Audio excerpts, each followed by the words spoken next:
এই সপ্তাহটা পুরাটাই বলতে গেলে বৃষ্টি হচ্ছে, কারণ মানে দুই একদিন হয়তো বা এর মধ্যে ফাঁকা গেছে, না ছাড়া প্রত্যেকটা দিন বৃষ্টি। কাল থেকে তো প্রচুর পরিমাণ বৃষ্টি হচ্ছে, বাইরে তো বের হওয়া যাচ্ছে না।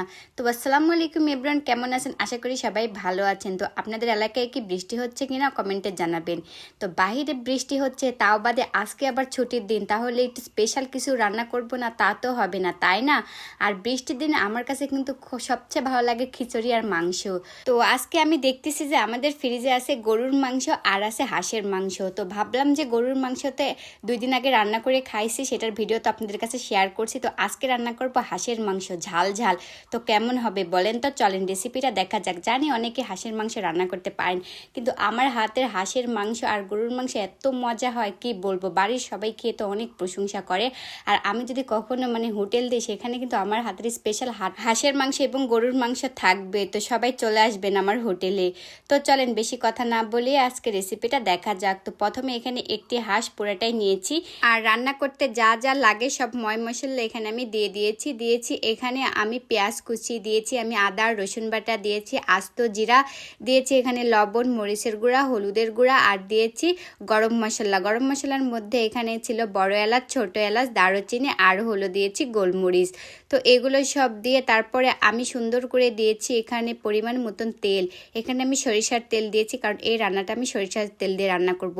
তো তারপরে সুন্দর করে হাতে মাখিয়ে নিলাম। তো আজকে রান্নাটা হাতে মাখিয়ে করব, আর হাতে মাখিয়ে রান্নাটা আমার কাছে খুব ভালো লাগে, আর আমাদের বাড়িরও সবাই পছন্দ করে। তো তারপরে কিছু একটু ঝোল দিয়ে সুন্দর করে ঢাকনা দিয়ে ঢেকে কিছুক্ষণ জাল করে নেওয়ার পরে কষিয়ে নিলাম। তো কষিয়ে নেওয়ার পরে একটু নেড়েচেড়ে এখানে দিয়ে দেবো আস্ত রসুন। এখানে আমি 4 থেকে 5টি গোটা রসুন দিয়েছি। আর হাঁসের মাংসে আর হলো গরুর মাংসে রসুন না ছাড়া আমাদের বাড়িতে চলেই না, কারণ সবাই কিন্তু মাংসের সাথে রসুন খেতে অনেক পছন্দ করে। তো এদিকে রসুনটা দিয়ে আরও কিছুক্ষণ আমি কষিয়ে নিব, একদম ভাজা ভাজা করে নিব। যত কষাবেন মাংসটা তত কিন্তু খেতে ভালো লাগবে। তো এদিকে রসুনটা দিয়ে সুন্দর করে নেড়ে চেড়ে আমার কষানো নেওয়া হয়ে গেল।